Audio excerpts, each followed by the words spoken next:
In 3, 2, 1, action. Hey folks, more from Cambria Country out here at the NARI monthly meeting. Happy Halloween. I've got Jeanna here. We've interviewed a lot of females, a lot of women today in support roles with the trades.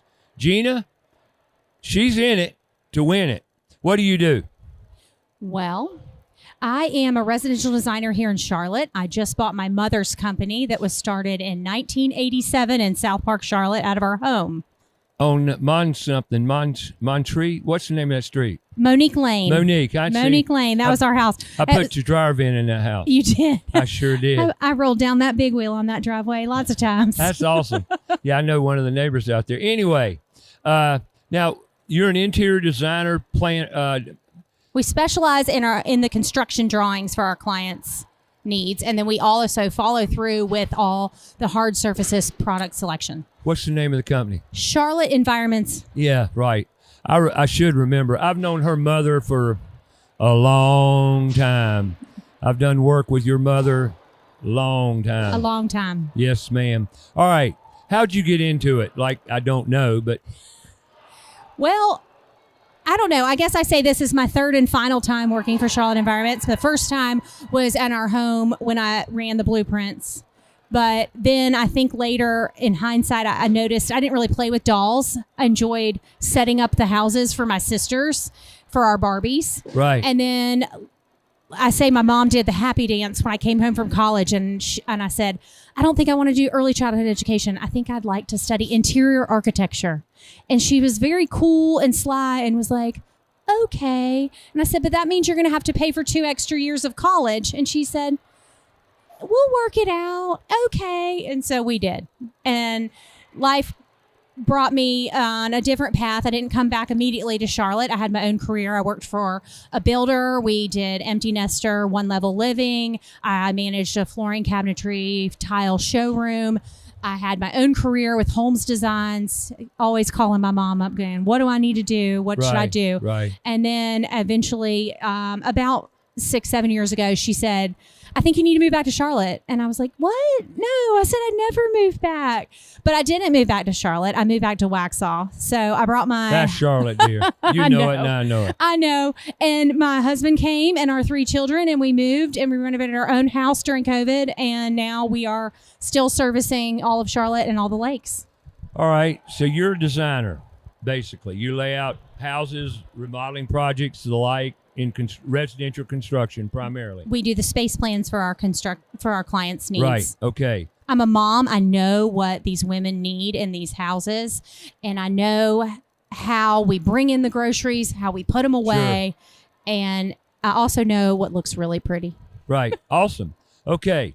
We're here perpetuating or trying to influence the youth to be like you, because you love what you do, apparently, because you've landed. I do. You know what you like. I love my work. You love what you do. You're passionate about it, like your mom was. Is. Well, she's taking a little easy now since she's semi-retired probably. I don't think she'll ever quit working. She'll never stop. No. It's just, well, people with purpose, that's the whole point. Why would you retire? You got things to do. That's right. All right. Now, you're in the bit. What would you say to inspire other people to get into construction, get into the trades? Do you have any advice or wisdom you could throw their way? I will say my husband is an electrical contractor, and there we you had go. a lot of conversations about the trades and how do you have to go to college to have a good career. And interesting enough, we've run the numbers, and it's very lucrative either which way you go. It's kind of a no-brainer for the trades. You're going to make good money if you like it, but you have to be ready to work. Sure. You can't just think you're going to walk in and not work. But one of the great things about the trades is if you're going to perform and be in the trades, you'll like it or you won't. Correct. But if you could find a trade that you feel passionate about and really create your craft, then you will excel and you will move on to the next level. That's right. And you'll make good money and you'll be a happy person for it, right? And most people want to hire you because you enjoy your work and you love what you do and you want to do it passionately, right? And to the higher level. What we're here for tonight is to introduce an idea. We're looking for help and some support because what we want to do is what we're going to do. We're not trying to do it. We're going to do it, is create a digital TV show, Digital Edge TV. And we're going to bring people like yourself and maybe your constituent that you work with or someone with you, and y'all talk about what you do, the whole pathway, and but inspire other people to go into it, because you were inspired by what you grew up with. Well, unfortunately, a lot of children don't have that inspiration in a home. So how can we give them that inspiration? We can't. It's hard to get into schools. Hard. It's hard.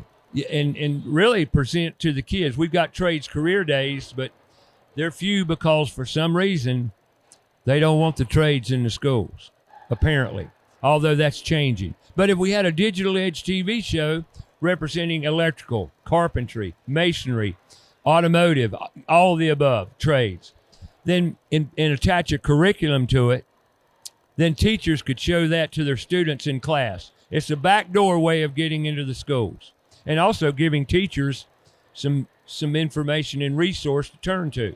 Well, here's the other thing. A lot of kids don't excel in school. No. Like, I'll be honest, I don't like memorizing facts. No one does. I does. could never be a doctor. I can't remember all those things. But getting our hands dirty and getting our heads in the design and the craft, then those are the people that we need to inspire. You're exactly right.